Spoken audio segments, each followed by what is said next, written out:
Wake up, good morning. This is Youssou calling. As you just heard, he's a first-class singer and Grammy Award-winning musician, but also a politician and the former culture minister for Senegal. The king of African pop has become a worldwide ambassador for his continent's music. Youssou Ndour is here to talk about his new album, History. Welcome to the show, Youssou Ndour. Thank you. It's a pleasure to have you. Now, why is history important, Youssou Ndour? Because of the past, past we create a lot of great melodies, and today what's happening in African music is the urban African music, and a lot of young people touch a little bit different vibe of music, but they need some real melodies, and the combination of the old melodies and with this connection with the young people is what I call the story of African music today.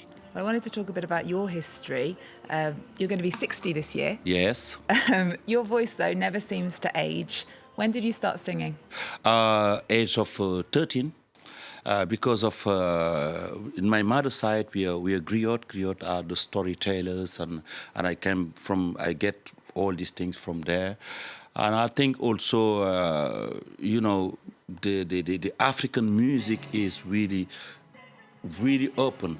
I can touch different vibe of music, and really the people I meet also during my careers are like Peter Gabriel, Paul Simon, etc. Was very important to, you know, create. Okay, well, you founded your orchestra, the Super Étoile of Dakar, in 1979. Then you went on your first European tour about 35 years ago. We've had a chat with your manager, Michelle Lahana. Here she is. Youssou is someone who travels a lot. He loves all types of music. He listens to rock, pop, blues, soul, and Arabic music. So when something moves him and he starts to make up a melody in his head, no matter where it comes from, he's going to make it into something. He makes Senegalese music, but sprinkles it with all the experiences he's gathered. You can't pigeonhole him as being something solely world music. So a lot of travel, a lot of influences. When you were 25, you organised a concert in Dakar for the liberation of Nelson Mandela. The following year came your first album, entitled Nelson Mandela. What did you learn from him? He's my hero. Nelson Mandela is, you know, the people who the man who incarnate, you know, the dignity and fights for rights. For modern South African, and he's my hero, and inspired me. The first day I met him in Dakar was really very special, really special. Okay, well, you've contributed and created so much music since you first started, including this in 1994. Let's take a listen.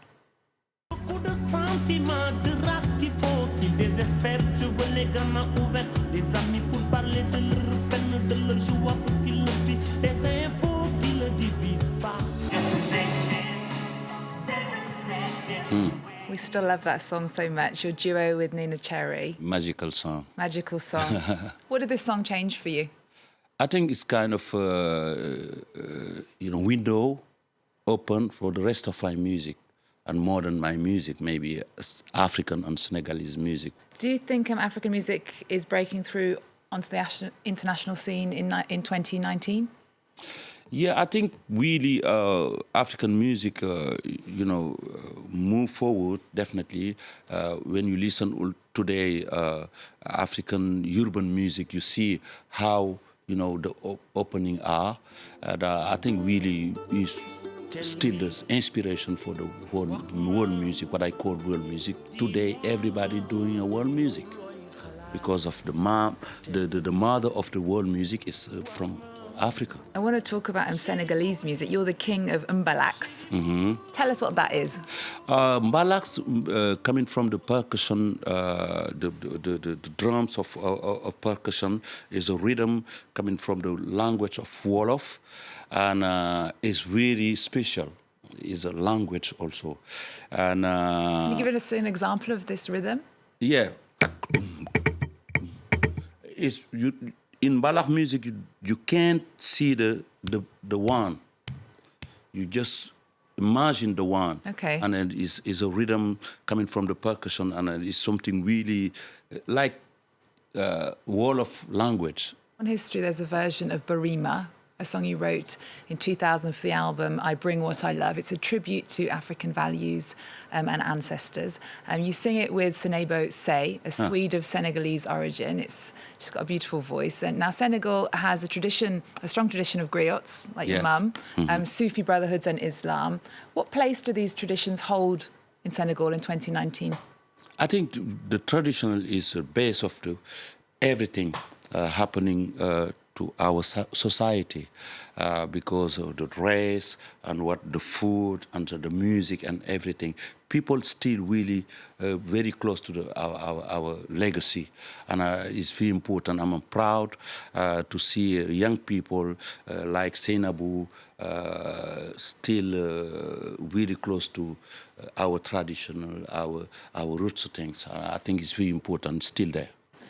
On the song I Kuna La on the album History, and we hear your bassist, Habib Faye. Your album opens with a tribute to him. He died last year. Let's just take a listen.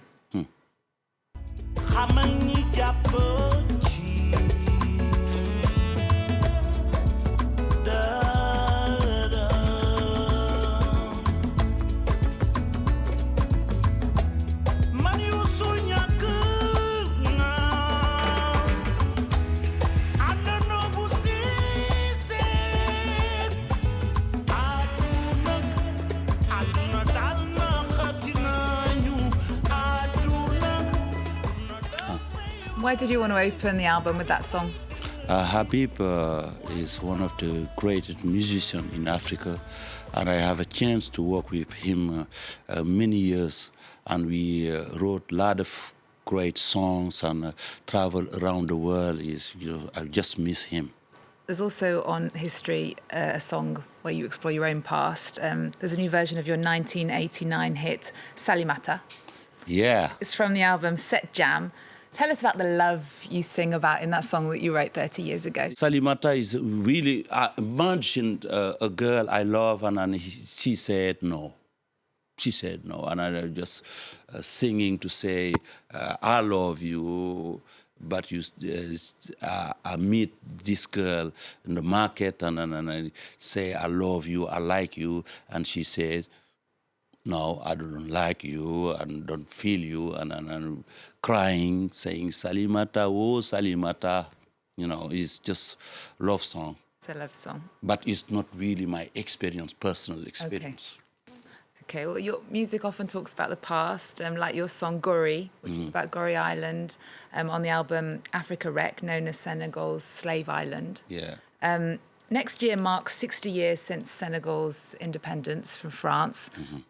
What would you say is the biggest challenge for Senegal coming up in the future?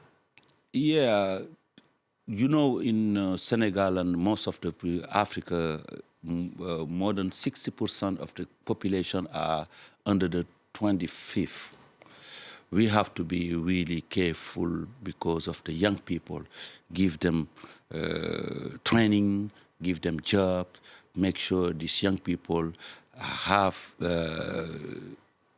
potential to develop Africa. Africa is really the future. Africa is now also to develop, and we need to give them power to develop Africa, and especially in Senegal today.